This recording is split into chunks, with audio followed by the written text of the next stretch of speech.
Puji Tuhan, Tuhan sangat baik. Dia yang menuntun perjalanan hidup saya dan saudara. Sekalipun mungkin saat ini saudara tidak mengerti akan apa yang terjadi dalam hidup saudara, tetapi mari kita ingat, bukankah selama ini rancangannya selalu baik dalam hidup kita? Karena itu mari kita tidak kehilangan iman, percaya, pengharapan kita kepada Tuhan, namun tetap percaya, bahkan bersyukur atas segala kebaikannya dalam hidup kita. Dan mari kita akan bersama berkata bahwa Dialah segalanya di dalam hidup kita. Biarlah kata-kata yang indah yang keluar dari hati kita ini kita akan tuangkan bersama-sama lewat sebuah lagu yang sangat indah. Kaulah segalanya. Kau Bapa yang mengasihiku, kuasa-Mu memulihkanku, hati yang baru Kau berikan untukku dapat melihat rencana-Mu indah bagiku. Kau ada di tiap jalanku, hatiku haus dan lapar akan Engkau. Kaulah segalanya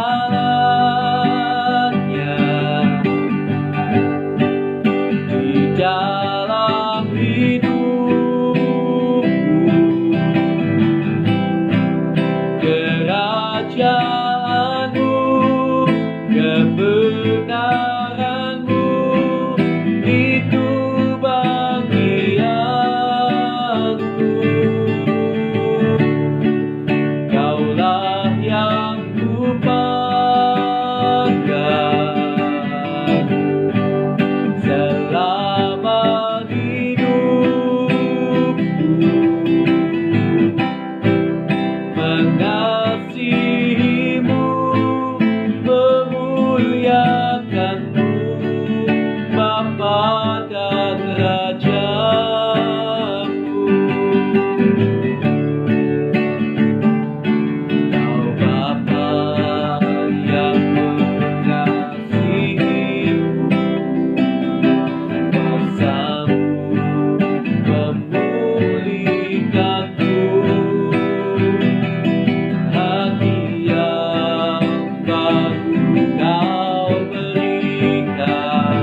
Shalom Bapak Ibu Saudara yang terkasih dalam nama Tuhan Yesus. Saya sangat bersyukur kembali kita boleh belajar akan kebenaran firman sebentar lagi. Mari sebelum kita mendengarkan firman lebih jauh, kita akan bersama-sama berdoa, kita datang kepada Tuhan. Terima kasih Tuhan, kami mengucap syukur buat kesempatan hari ini di mana kami kembali boleh akan belajar kebenaran firman Tuhan. Kiranya Tuhan mengurapi kami dengan Roh Kudus. Kiranya Tuhan menolong kami benar-benar, baik hamba-Mu yang menyampaikan firman maupun sidang jemaat-Mu yang mendengarkan firman. Kami semuanya kiranya ditolong untuk mengerti firman, bahkan menjadi pelaku-pelaku firman. Terima kasih Tuhan, kami mengucap syukur kepada-Mu. Kami akan bersama sambut kebenaran firman-Mu dalam nama Tuhan Yesus Kristus. Haleluya. Amin. Puji Tuhan. Bapak Ibu Saudara yang dikasihi Tuhan, tahun ini kita sedang berbicara tentang berdoa dan berjaga-jaga. Itulah tema besar Gereja Bethel Tabernakel Mojokerto. Kita sudah belajar banyak tentang berdoa, di mana saya terus mengajak saudara. Mungkin ada yang belum, mari mulai belajar berdoa, terutama berdoa syafaat, yaitu berdoa bagi kepentingan orang-orang lain. Dan saudara juga saya ajak saudara kemarin belajar tentang berjaga-jaga. Di mana berjaga-jaga dimulai dengan menjaga hati kita, yaitu menjaga pintu masuk hati kita. Itulah panca indera kita. Karena dari panca indera kita inilah seringkali informasi itu masuk ke dalam hati kita. Lalu ketika informasi itu masuk di dalam hati kita, diproses menjadi keinginan-keinginan yang kemudian kita akan tuangkan, hati itu akan tuangkan dalam bentuk kata-kata atau dalam bentuk tindakan. Jadi apa yang masuk ini sangat menentukan. Dan dari 5 panca indera, dari panca indera manusia, ada 2 panca indera yang paling berpengaruh menurut saya, yang sering disinggung oleh Alkitab, yaitu mata dan telinga. Input yang paling banyak kita dapatkan adalah dari apa yang kita lihat dan apa yang kita dengar. Kalau kita tidak menjaga baik-baik, maka hati kita pun akan menjadi penuh dengan keinginan-keinginan yang tidak baik juga, yang mana nantinya akan tertuang tentu sedikit banyak dalam perkataan maupun tindakan yang tidak baik juga. Dan pada saat yang lalu saya sudah berkata kepada saudara bahwa kita seringkali hanya bagaikan bisanya itu bahasanya, mungkin meminimalisasi input yang buruk yang terjadi, yang masuk di dalam hati kita. Kita hanya bisa meminimalisasi karena terkadang kita berada pada kondisi, pada keadaan di mana kita tidak bisa untuk untuk meminimalisasikan, untuk kita tidak dalam keadaan untuk bisa melarikan diri dari keadaan itu. Misalnya, apa yang kita dengar yang buruk itu ada di tengah-tengah lingkungan kerja kita atau di tengah-tengah lingkungan kita, di mana kita tidak bisa lari dari sana, kita tidak bisa menyingkir dari sana, kita ada di sana. Dan mau tidak mau seringkali itu akan mempengaruhi. Karena sesuatu itu kita lihat ataupun kita dengar. Lalu mempengaruhi hati kita, pikiran kita, perasaan kita, hati kita akan terpengaruh. Jadi kadang-kadang ada kondisi di mana kita tidak bisa melarikan diri dari input-input yang buruk. Karena keadaan seperti Lot. Mau tidak mau ketika dia di Sodom Gomora, dia melihat dan mendengar kejahatan orang Sodom Gomora sampai jiwanya tertekan. Ya, tapi Lot mau pergi dari Sodom Gomora mungkin banyak pertimbangan, ya. Kalau dia punya keluarga di sana, dia punya kambing domba di sana dan lain sebagainya. Ada banyak pertimbangan yang membuat Lot sukar mengambil keputusan memang. Nah, kadang-kadang kita juga berada di dalam kondisi yang seperti itu. Lingkungan kerja kita mungkin tidak baik, tetapi mau tidak mau, bila kita tidak bekerja yang ini, kita belum tentu akan mendapatkan kesempatan bekerja di tempat yang lain. Dan kita punya tanggungan istri, anak mungkin dan lain sebagainya. Ya mau tidak mau. Itulah yang namanya saya katakan sebagai input buruk yang tidak bisa kita hindarkan. Jadi kita hanya bisa meminimalisasi kan input buruk yang masuk dalam diri kita. Lewat mungkin menjaga diri dari melihat sesuatu yang jahat, misalnya video-video porno, gambar-gambar porno, ya. Lewat mendengar, mungkin melihat acara-acara televisi yang nantinya bisa membuat saudara ingin melakukan sesuatu yang bertentangan dengan firman, ya. Ingin hidup hatinya membuat hati kita semakin terikat dengan dunia ini dan lain sebagainya. Kita bisa meminimalisasi itu, ya. Dan itu penting sekali. Hal itu bisa kita sisihkan. Kita harus sisihkan yang seperti itu kalau bisa kita hindari. Karena input yang buruk itu sekali lagi sudah begitu banyak tanpa perlu kita cari. Nah, karena mau tidak mau input buruk itu masuk, jadi kita jaga di pintu hati kita supaya pintu buruk jangan masuk, tapi terkadang masih bisa masuk karena kondisi, ya. Maka selain menjaga pintu masuk, kita perlu menjaga pintu keluarnya. Nah, pintu keluarnya adalah seringkali lewat mulut perkataan atau lewat tindakan. Nah, itu outputnya, itu hasil keluarnya. Karena itu saya akan ajak saudara melihat di dalam Mazmur pasal yang ke-34. Saya ajak saudara belajar Alkitab dari Mazmur pasal yang ke-34. Pada ayat yang ke-12 mulai, ya. Ayat yang ke-12 mulai sampai ayat yang ke-15. Marilah anak-anak, dengarkanlah aku, takut akan Tuhan akan kuajarkan kepadamu.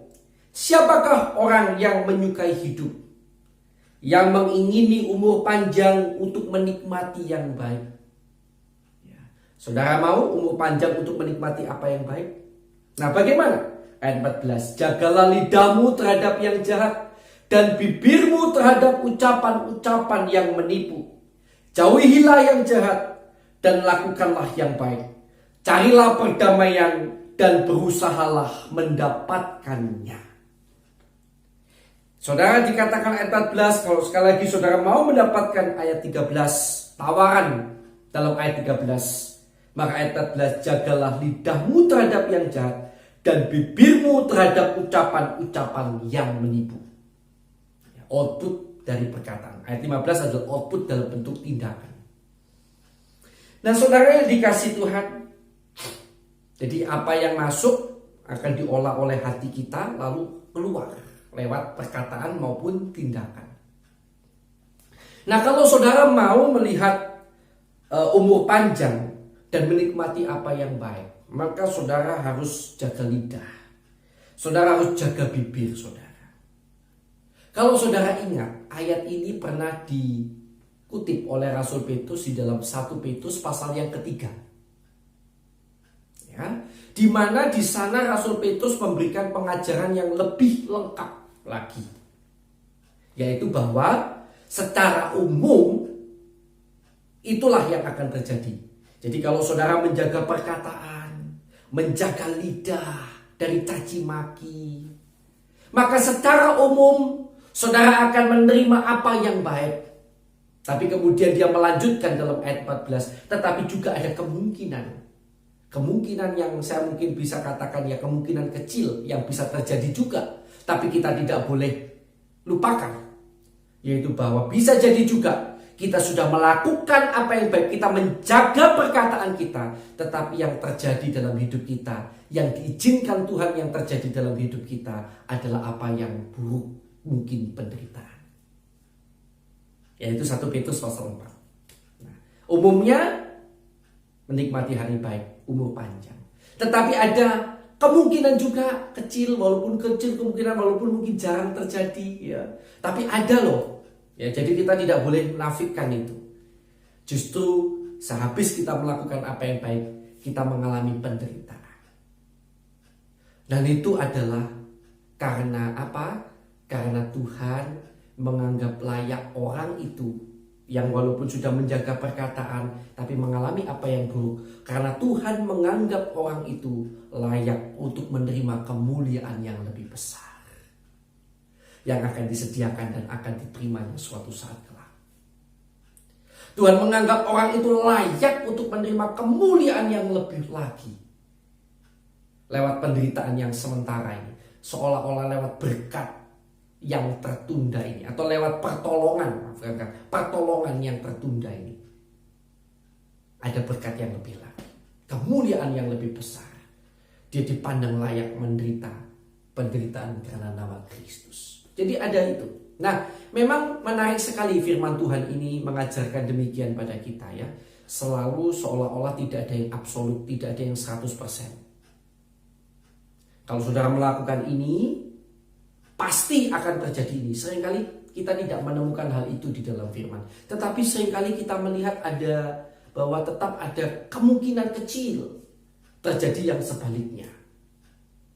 Secara umum memang kemungkinan besarnya akan terjadi yang baik. Tetapi ada kadang-kadang kemungkinan kecil yang terjadi yang sebaliknya. Hal ini untuk mengingatkan kepada kita, mengajarkan pada kita bahwa kita tidak boleh menghakimi orang. Jadi kemungkinan yang kecil itu tetap ada terjadi yang sebaliknya. Untuk mengingatkan pada orang Kristen bahwa kita tidak boleh menghakimi dan semudah itu menilai orang. Karena bisa jadi kemungkinan kecil itu yang terjadi. Misalnya saudara melihat orang yang sudah baik, ya, lalu hidupnya menderita. Lalu saudara tidak bisa bilang, wah pasti ada dosa yang tersembunyi. Belum tentu. Ingat ada kemungkinan kecil tadi. Ya. Bukankah Yesus pun mati dalam penderitaan? Rasul-rasul mati dalam penderitaan. Ya, jadi saudara yang dikasih Tuhan, sidang jemaat yang dikasih Tuhan, jadi itu membuat kita paham ya. Jadi kalau ada orang menderita, jangan kita hakimi. Kalau ada orang yang seolah-olah kaya dan lain sebagainya, belum tentu karena dia diberkati Tuhan. Saya pernah ajarkan pada saudara. Ingat ya. Jadi membuat adanya kemungkinan kecil itu membuat kita tidak mudah menghakimi orang. Dan membuat kita mengerti apa yang namanya belajar berserah percaya kepada Tuhan. Walaupun harus menderita. Walaupun belum terjadi apa yang kita inginkan. Nah itu adalah, disitulah kita belajar untuk menyenangkan hati Tuhan. Disitulah kita belajar tulus lebih lagi. Disitulah kita belajar percaya walaupun belum melihat. Bisa paham di sini ya saudara ya. Nah saya kembali kepada Mazmur tadi. Jadi secara umum kalau saudara menjaga perkataan saudara, output perkataan saudara-saudara jaga, maka hasilnya akan baik. Saudara akan mendapatkan umur panjang dan melihat apa yang baik dari Tuhan. Karena itu mari kita menjaga perkataan kita. Amsal pasal ke 12 ayat 16, nanti saudara baca di rumah. Dikatakan bahwa orang bijak mengabaikan cemooh dalam ayat itu. Bodohlah orang yang menyatakan sakit hatinya saat itu juga. Kalau kita baca konteksnya ayat-ayat itu sedang bicara tentang menyatakan lewat perkataan. Tetapi bijak orang yang mengabaikan cemooh. Bapak ibu saudara yang dikasih Tuhan. Mengapa disebut orang bijak itu mengabaikan cemooh? Karena memang kalau saudara bijaksana, saudara tahu bahwa kita tidak pernah bisa membuat semua orang suka dengan kita. Pasti ada 1-2 orang yang mencemooh kita. Ada 1-2 orang yang tidak senang dengan kita. Dan itu tidak akan ada habisnya. Karena memang harus diakui kita ini manusia. Kita bisa salah. Dan saudara yang dikasih Tuhan, cemooh itu tidak akan pernah ada habis. Sehingga kalau kita meladeni cemoohan orang, kita justru adalah orang yang bodoh. Kita harus menjaga perkataan kita. Ketika kita dicaci maki, kita bukan membalas dengan caci maki, tetapi membalas dengan berkat. Saya tahu. Ketika yang mencaci maki itu adalah orang yang statusnya sama dan orang yang statusnya di bawah kita, misalnya pegawai kita, anak kita, atau orang yang sepantah dengan kita. Ketika dia mencaci maki kita, lebih sukar untuk kita tidak membalas dengan mencaci maki. Kenapa? Karena kita punya kekuatan untuk membalas. Kalau yang mencaci maki adalah orang yang di atas kita, misalnya bos kita, atau orang tua kita, Sama sekali sih kadang-kadang anak-anak ada yang berarti makan orang tua ya, itu kurang ajar sekali. Nah, tapi kalau yang mencaci maki adalah orang yang di atas kita, seringkali untuk membalas dengan mencaci maki balik itu merupakan sesuatu yang membuat kita berpikir. Karena kita merasa kita tidak punya kemampuan untuk membalas. Tetapi kalau kita punya kemampuan membalas, lalu kita harus menahan bibir kita dari membalas, itu yang susah. Tapi itu yang luar biasa. Jadi mari kita akan menjauhkan perkataan kita dari apa yang bohong. Menjauhkan perkataan kita dari cemooh, dari kebohongan-kebohongan. Kita berusaha berkata apa yang jujur. Ya, walaupun sekali lagi tadi inputnya ada yang buruk yang masuk karena tidak terelakkan, tapi kita juga harus, karena itu harus menjaga outputnya keluar. Kita jaga juga. Jangan sampai karena ada input yang buruk lalu membuahkan keinginan, terus outputnya itu juga kita keluarkan begitu saja. Outputnya ini harus dijaga, yaitu lewat perkataan, perbuatan kita harus kita perhatikan, kita jaga. Jangan sampai serta-merta keluar apa yang buruk. Biarlah perkataan kita adalah kata-kata yang penuh berkat, kata-kata yang penuh kasih, kata-kata yang memberkati orang lain. Tuhan Yesus memberkati kita. Mari menjaga perkataan kita, menjaga perilaku kita. Terutama hari ini kita belajar tentang perkataan kita. Ya, berjaga-jagalah dan berdoalah, sebab kamu tidak tahu kapan Tuhanmu datang. Senantiasa berdoa dan berjaga-jaga. Mari kita akan berdoa bersama-sama. Terima kasih Tuhan buat kesempatan di mana kami boleh belajar firman.